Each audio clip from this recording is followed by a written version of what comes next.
Eu vou ler na versão revista e corrigida. Romanos capítulo 12, versículo 1 e 2. E se você quiser acompanhar na mesma versão que eu vou ler, estará no telão ou aí na tela do seu smartphone, tablet, computador, televisão.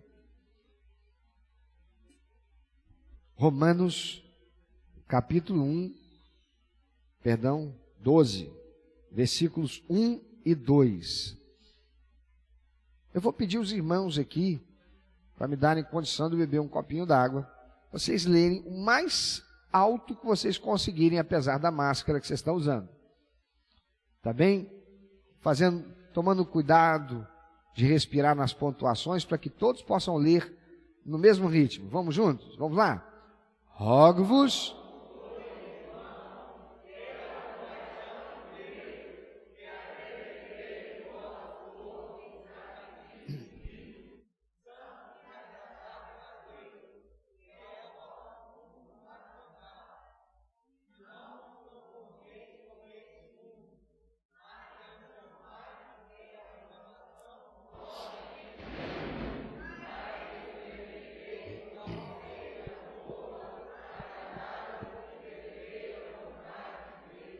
Você que está participando de casa, se porventura a internet cair, segura um pouquinho, faz aí dá um play de novo aí, porque aqui está chovendo, aqui não, lá fora, está chovendo bastante. Isso você está ouvindo aí não é a voz de Deus não, é o trovão, né? E pode acontecer, assim como aqui. Se a energia faltar, a energia elétrica pode faltar, mas a energia do Espírito permanece. Amém? Romanos 12, 1 e 2 diz assim, o apóstolo Paulo escrevendo aos romanos, e falando a mim e a você hoje, porque esta é a palavra de Deus que é atemporal. Ela não está restrita a apenas os cristãos de Roma. Paulo certamente não tinha em mente a ideia de que aquela carta que ele estava escrevendo para os cristãos da igreja de Roma chegaria hoje à igreja de Belfor Roxo. Mas ele, pela inspiração de Deus, o fez, e o Senhor sabia o que iria acontecer com esse escrito, chegando até mim e você, como revelação de Deus, para abençoar as nossas vidas. Então ele diz, rogo-vos, pois irmãos, pela compaixão de Deus, que apresenteis o vosso corpo em sacrifício vivo, santo e agradável a Deus, que é o vosso culto racional, é o culto da razão. E não vos conformeis com este mundo, mas transformai-vos pela renovação do vosso entendimento, para que experimenteis qual seja a boa, agradável e perfeita vontade de Deus. Paulo inicia esta fala fazendo algo extremo. Ele diz, eu rogo pela compaixão de Deus. Paulo está aqui apelando aos cristãos de Roma que envidem toda a sua atenção, que envidem todos os seus esforços, que envidem todos os seus recursos para apresentar a Deus um sacrifício vivo, santo, agradável a Deus, de modo racional com o seu corpo. Sabe, amados, há muita gente batendo no peito, dizendo por aí que também é filho de Deus. Há muita gente andando por aí, frequentando as igrejas cristãs, as igrejas evangélicas, dizendo que são de Jesus, amam Jesus. Mas são palavras. Não há uma expressão concreta, verdadeira, manifesta no seu corpo. Paulo está dizendo que o corpo de vocês seja apresentado como um sacrifício vivo, santo e agradável a Deus. Tudo aquilo que nós fizermos, tudo que vocês vierem a fazer, ser, como vocês se comportam, como vocês falam, a maneira como vocês se relacionam, o modo como vocês lidam com as coisas no dia a dia, façam isto de modo santo e agradável a Deus, como um sacrifício. Por que sacrifício? Porque muitas vezes o que a carne vai querer não é aquilo que eu devo fazer para agradar a Deus. Paulo está pegando pesado quando ele diz: eu rogo pela compaixão de Deus. Você ama Deus? Você é de Jesus? Então, por Ele, viva de tal modo a ser santo para agradar a Deus. Há duas coisas a serem destacadas nesse texto que eu quero apresentar a você. Uma causa fundamental e uma consequência extraordinária. Você pode repetir depois de mim? Uma causa fundamental e uma consequência extraordinária.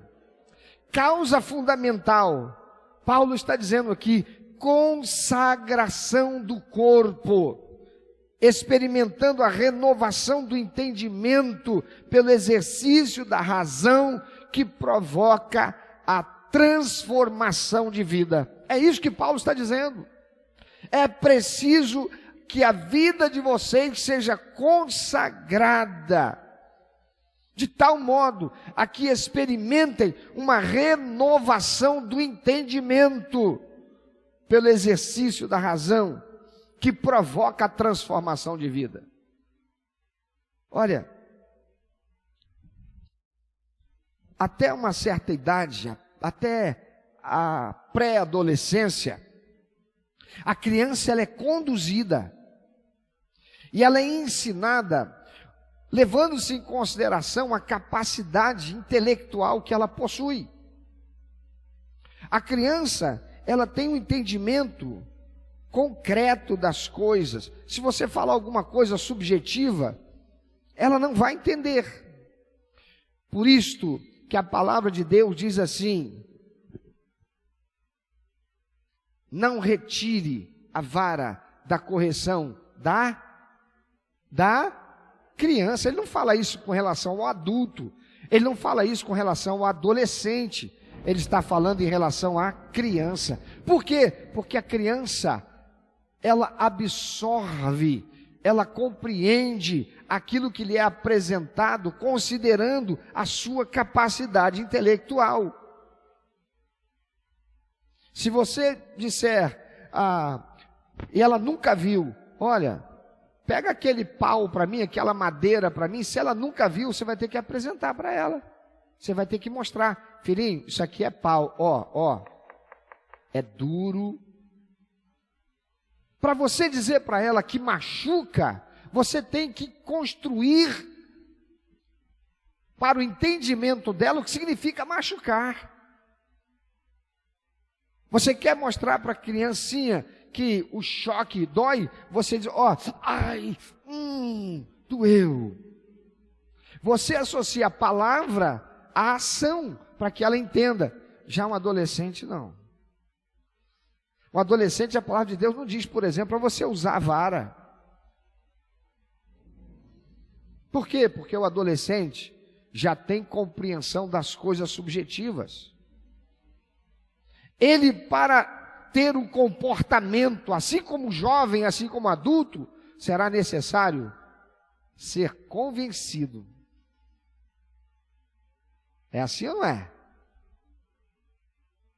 Nós precisamos ser convencidos de que aquilo está certo. Olha que coisa terrível. A fase da adolescência, sobretudo em nossos tempos aqui no Brasil. Os adolescentes vão para a escola passam horas na escola, quando voltam, estão conversando, o papai ou a mamãe fala a respeito de uma determinada coisa, ela já começa a não achar que é daquele jeito. Papai não sabe nada, mamãe não sabe nada, por quê? Porque lá na escola, ele recebe uma informação, e de um jeito que faz com que ele aceite, mas em casa, não. Por quê? Porque em casa deve ser pela autoridade, o respeito. Lá, não é pela autoridade. Houve um tempo que foi, né, Marco Aurélio? Hoje em dia não é mais. Paulo está dizendo aqui, se não houver renovação do entendimento, não haverá transformação de realidade. E para haver renovação de entendimento, vocês têm que se submeter a apresentar o corpo, a vida de vocês, como um sacrifício para buscar entender. Mas crente hoje, as pessoas hoje que se dizem cristãs, não estão experimentando transformação de realidade, porque não estão entendendo como deveria ser entendido. E por que não? Porque não estão buscando conhecimento. E Jesus Cristo disse, João 8,32, conhecereis a verdade vos... Não haverá transformação sem renovação do entendimento. Aquilo que eu pensava saber ser certo, quando confrontado à luz da palavra de Deus, eu terei a minha vida transformada. Meu modo de ser, meu modo de agir, meu modo de viver. Por quê? Porque agora eu entendi. Paulo está dizendo, apresentem o corpo de vocês, coloquem a vida de vocês como um sacrifício, para que vocês possam entender e terem a vida de vocês transformada. É uma causa fundamental. Consagração do corpo, experimentando renovação do entendimento pelo exercício da razão que provoca a transformação de vida. Causa fundamental. E a consequência extraordinária, experimentar a boa, perfeita e agradável vontade de Deus. Eu vivo a causa, coloco-me à disposição para ter a minha mente renovada no entendimento, para produzir a transformação de toda a minha realidade. E aí sim, como consequência extraordinária, vou experimentar a boa, a perfeita e agradável vontade de Deus. Quem está entendendo diz amém.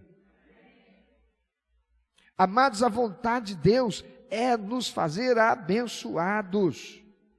Se queremos experimentar as bênçãos do Senhor, é preciso causá-las.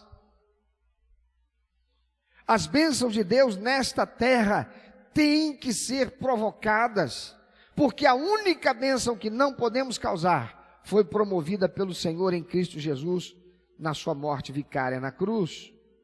Aleluia! Tudo que o homem tem que fazer é crer e receber Jesus como seu único, eterno, suficiente Salvador, recebê-lo na sua vida, e então será salvo. Mas depois disto, permanecendo aqui na terra, precisamos conquistar as bênçãos, porque elas são consequências extraordinárias da nossa fidelidade, da nossa busca, do nosso merecimento. Pois está escrito lá em 2 Samuel 2,30, aos que me honram, presente, honrarei futuro. Quem aqui quer ter um amanhã, um futuro extraordinário de bênção? Então é preciso renovação do entendimento. Não há possibilidade de renovação do entendimento se não sacrificar o eu, se não sacrificar a vida, se não sacrificar o corpo, se não me colocar na condição de buscar ao Senhor, de buscar o entendimento. E como eu busco o entendimento? Quando eu sou confrontado pela palavra de Deus, quando eu invisto tempo para buscar o Senhor, quando eu invisto tempo para estudar a palavra de Deus. Como eu vou entender se não buscar? É isso que o apóstolo Paulo está dizendo. Tem muita gente hoje, mas como tem? Nós vivemos na geração fast food. Nós vivemos na geração do estica a mão, pega, mistura e come. Nós vivemos na geração do controle remoto. Nós vivemos na geração da casa inteligente. Tem gente que hoje, antes de chegar em casa, já pega o smartphone lá, ele chega com o carro já dá uma lidinha, identifica a placa, abre o portão, ele entra. Ele chega na porta, ele digita um código, ou então nem digita mais, ele fala: abre-te, Sésamo. A porta abre, ele entra. Ele entra, as luzes já estão acesas. Por quê? Porque ele já configurou, já está configurado o smartphone dele, pela aproximação. O sistema que está lá na casa já identifica pela geolocalização que ele está chegando. A casa inteligente. Nós estamos vivendo na geração que cada vez mais nós somos levados a viver meio como Buda. Já viu o Buda? Ele está sentado ali, placidamente, sempre gordo, porque sempre tem alguém que chega lá e coloca umas moedinhas. Ele não precisa fazer nada. Paulo está dizendo, se não houver sacrifício, se você não investir para conhecer, se você não investir para estar em contato com Deus e a sua palavra, tua mente não será renovada. E deixa eu dizer uma coisa aqui, amados, como tem crente hoje, que está com uma mente suja, precisando ser renovada. Talvez um dia vivenciou uma realidade de renovação, mas com o passar do tempo, foi se tornando tão acomodado, tão acostumado,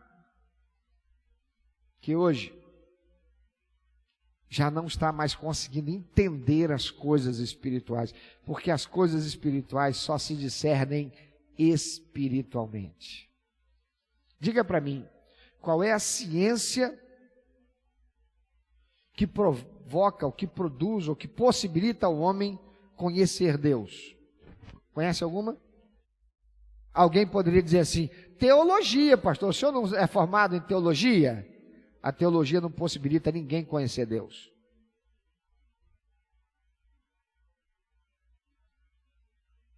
A teologia não possibilita ninguém conhecer Deus. Porque Deus é um ser, Deus não é uma coisa. Para se conhecer Deus, é preciso ter a sua experiência pessoal com Ele. É preciso ter comunhão com Ele, é preciso ouvi-lo falar. E Deus não usa teologia para falar conosco, Deus usa a sua palavra, a Bíblia Sagrada. O Espírito Santo é ser pessoal, e através da minha comunhão, do meu contato, da minha busca de entendimento da palavra de Deus, Ele produz revelação, e eu vou obtendo entendimento, que vai transformando a minha maneira de ser, a minha maneira de ver, a minha maneira de viver. E à medida que eu vou sendo transformado, eu vou recebendo as bênçãos do Senhor. Hoje pela manhã, eu mencionei que há 2 tipos de crente. Quem se lembra? Quais são os 2 tipos de crentes? O crente que sabe e o crente que conhece. Vamos lá, vamos ver se lembra. O crente que sabe, já esqueceram. O crente que sabe, fala, mas não vive. Ele sabe, mas é só isso. Qual é o outro crente? É o crente que conhece. Qual a diferença do crente que conhece para o crente que sabe? O crente que conhece, ele tem o quê? Testemunho. Ora, só tem testemunho quem vive a situação. Só haverá testemunho de boa, perfeita e agradável vontade de Deus sendo exercida, operada, realizada na vida do crente, o crente que tem testemunho. E para ter testemunho tem que ter o quê? O que tem que ter? Conhecimento. E conhecimento é sinônimo de quê? Intimidade. Intimidade.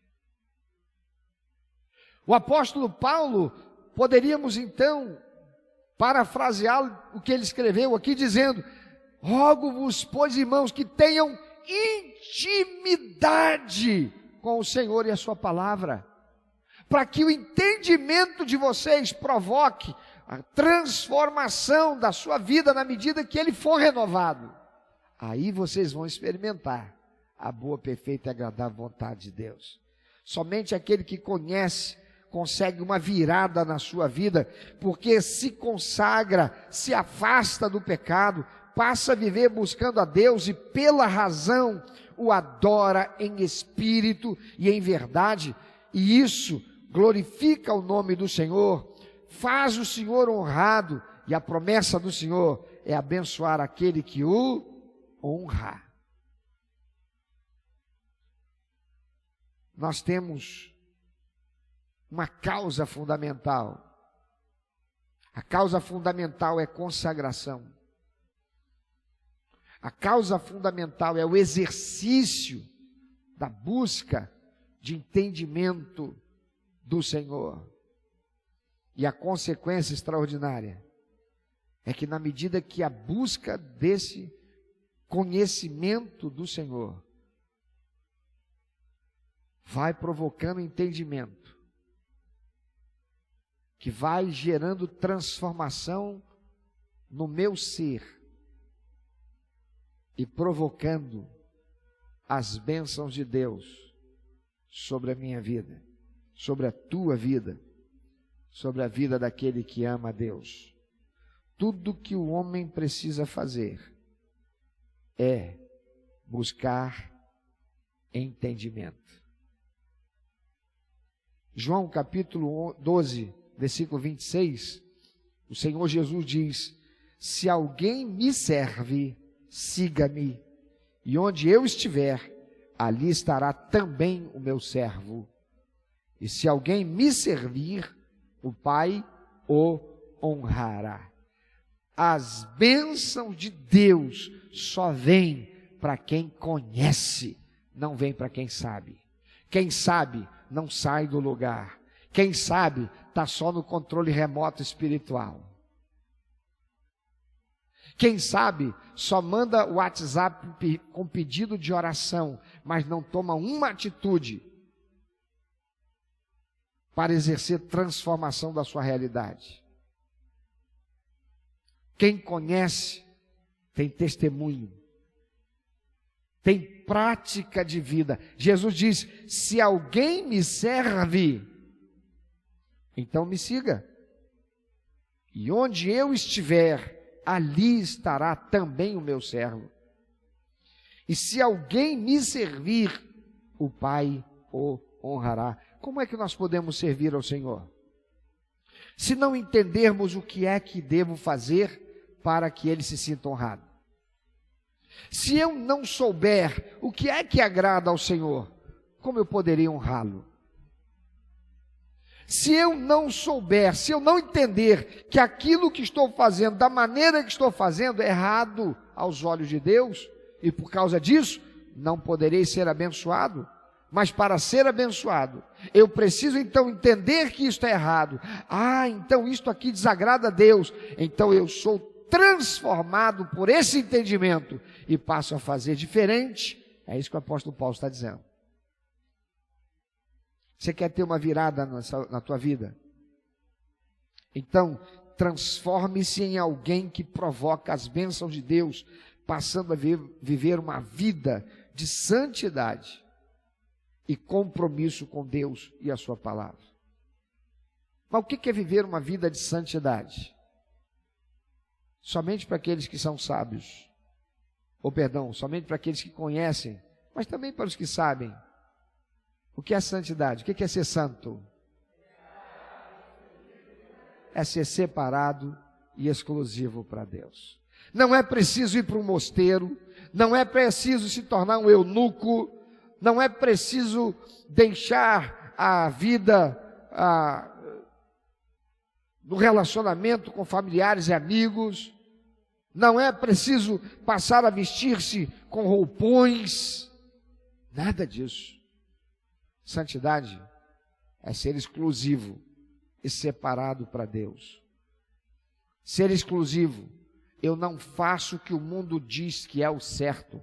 Eu não faço o que o sistema que rege a sociedade é o certo. Eu não me visto da maneira que o sistema que rege a sociedade diz que é o certo. Eu não me comporto da maneira que o sistema que rege a sociedade diz que é o certo. Eu não vivo da maneira que a sociedade, que está sob o domínio do diabo, diz que é como eu devo fazer. Não, eu sou separado para Deus. Eu vou viver, eu vou fazer, eu serei como Deus espera que eu seja. Para isso acontecer, eu preciso ter o quê? Entendimento do que Deus quer. Eu não sei quanto a você, mas eu tirei boas notas na escola, não porque eu aprendi, mas porque eu decorei e passei na prova. Só eu? Quem mais aqui além de mim é capaz de se autodenunciar? Levanta a mãozinha. Aí eu pergunto a você, o que você conhece daquilo que você decorou para passar naquela prova? O mesmo que eu. Um dia desse eu estava lá em casa, estávamos eu, Flávia, Dona Sandra e Natália conversando, e eu tinha que fazer umas contas lá e tal, de umas coisas que eu e Dona Sandra dividimos, e eu estava prestando contas a ela. Olha, Dona Sandra, essa conta, tal, fez a conta, e ela não entendeu, porque ela viu um resultado diferente. Vem a Natália e diz assim, é só fazer a prova dos 9. Eu fiz assim, prova dos 9? Isso é do meu tempo de criança. Você ainda ensina na escola? Você ensina na escola ainda hoje, prova dos 9? Ensina? Professores aí. Ensina a prova dos 9? A fazer a prova dos 9? Deixa eu dizer para você, 56 anos de idade, quase aos 57, nos 45 do segundo tempo, aos 57, já? Eu não sei não. Mas eu lá na escola sabia. E como é que eu sabia? Para fazer a prova e passar. Não é que eu fiz? Apresentei o resultado e tirei boa nota, mas eu não sei. Por que eu não sei? Porque eu não obtive o conhecimento. O conhecimento me foi dado, mas tudo que eu fiz foi saber. Eu não aprendi. Amado, aquilo que eu sei não provoca transformação na minha realidade, mas aquilo que eu conheço transformará a minha vida e transformará a vida de todos aqueles que estiverem comigo. E se aquilo que eu aprendo, aquilo que conheço, vem de Deus, a consequência extraordinária qual é? Experimentar a boa, perfeita e agradável vontade de Deus. Meu amado, minha amada, se você quer uma virada na tua vida, você quer experimentar a boa, perfeita e agradável vontade de Deus, então transforme-se em alguém que provoca as bênçãos de Deus, passando a viver uma vida de santidade e compromisso com Ele e a sua palavra. Rejeite, abandone o sistema que está regendo a sociedade, que está moldando o modo de vestir das pessoas, de falar das pessoas, de ser das pessoas, de se relacionarem, de exercerem as suas profissões, de ser crente, e passe a submeter a tua vida a uma transformação pela renovação do teu entendimento a partir dos princípios e valores estabelecidos por Deus na sua palavra, a Bíblia Sagrada. Porque as bênçãos não são para quem sabe, as bênçãos são para quem conhece. E aí? Você tem sido um crente que sabe ou um crente que conhece? O crente que conhece, ele tem intimidade. O crente que conhece, quando vem a provação, quando vem a adversidade, quando vem a tentação, quando vem a tragédia, ele não se abala, mas ele permanece, ele persevera. Ainda que sinta dor, ainda que a tristeza venha, não se abala, mas permanece. Por quê? Porque conhece quem é o seu Deus, o Todo-Poderoso. Você quer uma virada na tua vida? Então, apresente o teu corpo, apresente a tua vida em um sacrifício vivo, santo e agradável a Deus. E isto será para Deus um culto que você estará praticando a Ele pela razão. E o entendimento da verdade eterna do Senhor provocará transformação da realidade. E você vai experimentar a boa, perfeita e agradável vontade de Deus. Pensa sobre isso. Deus está falando contigo? Você tem experimentado algo que, se você pudesse fazer assim, seria totalmente diferente? Eu quero dizer para você, nada vai ser diferente assim. A não ser uma coisa: se houver verdadeiro reconhecimento de que você é pecador, de que sem Jesus você não pode alcançar a salvação e a vida eterna, que sem Jesus você está vivendo num mundo que está sob o domínio do maligno e você não tem poder contra ele. Então você reconhece que é pecador, confessa-se assim a Ele, o Todo-Poderoso, pede perdão, rejeita o pecado, rejeita a insensibilidade, invoca Ele dizendo: Senhor, eu quero conhecer o Senhor. E nessa hora eu te recebo, Jesus, como meu único, eterno e suficiente Salvador. A partir desse momento, o Senhor passa a ser o Senhor da minha vida. Eu não vou mais buscar andar fazendo aquilo que dá na minha telha. Eu não vou mais me deixar ser influenciado pelo sistema que rege a sociedade. Eu não vou mais ser alguém acomodado. Eu não vou ser mais o crente que sabe. Eu vou buscar conhecer o Senhor através da tua palavra. Eu vou buscar ter intimidade contigo, Espírito Santo.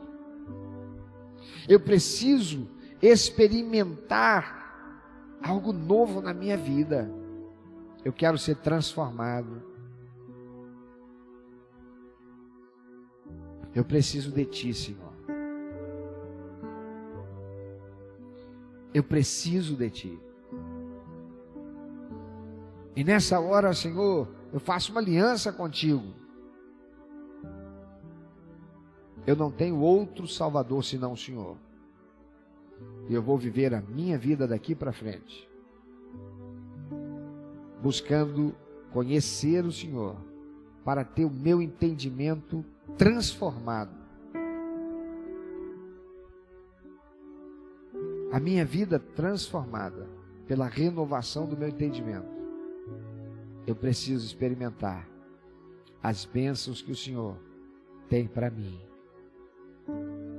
E se você faz essa oração sinceramente, nesse minuto, a tua vida é transformada na eternidade. Porque a palavra de Deus diz que aquele que confessa Jesus Cristo como seu único, eterno, suficiente Salvador, e o recebe como Senhor da sua vida, tem o seu nome escrito no livro da vida, morre agora ou daqui a 100 anos, vai para o céu. Mas você vai permanecer vivendo aqui, e enquanto vivendo aqui, você não poderá experimentar as bênçãos do Senhor, se você não viver esta vida aqui, para dar prazer ao coração do Pai. Quer uma virada na tua vida? Então entrega a tua vida para Jesus. Siga a orientação do apóstolo Paulo. Apresenta a tua vida em sacrifício vivo, santo e agradável a Deus. Não se conforme com as coisas como elas estão, como elas são. Não se deixe ser moldado por esse sistema que está aí regendo a sociedade. Mas seja transformado pela renovação do teu entendimento a respeito da vida, a respeito das coisas espirituais que estão afetando você. Busque conhecimento de Deus, a intimidade com o Senhor, estudando a palavra de Deus, buscando ter intimidade com o Senhor pela oração, e por consequência extraordinária, você vai experimentar as bênçãos do Senhor para esta vida.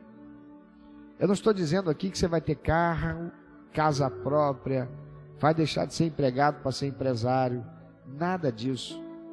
Estas coisas, sim, poderão ser consequência também como bênção sobre a tua vida, mas consequência, nunca, jamais, a razão da tua busca.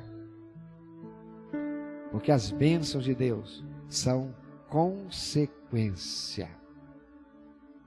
Se você quer receber Jesus hoje, faz a tua oração de entrega da tua vida para Jesus.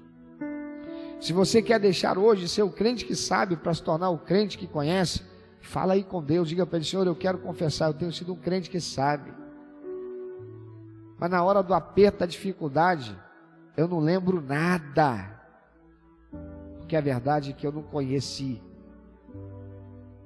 Eu quero deixar de ser o crente que sabe, para ser o crente que conhece, e que por causa disso, atrai as bênçãos do Senhor. Fala aí com Deus. Você quer receber Jesus como teu Salvador, Senhor? Você que está em casa, você que está participando pela internet, quer que a gente acompanhe você, quer que a gente ajude, quer conhecer um pouco mais a respeito de Jesus, da salvação, você quer saber o que fazer para se tornar membro da primeira igreja batista de Belfor Roxo, obedecendo a ordenança de Jesus de ser batizado? Escreva aí nos comentários e nós vamos entrar em contato com você. Se você está aqui, quando terminar o culto, não vá embora, vem aqui na frente, terão irmãos que estarão aqui, esperando para dar a você essa orientação e também orar contigo.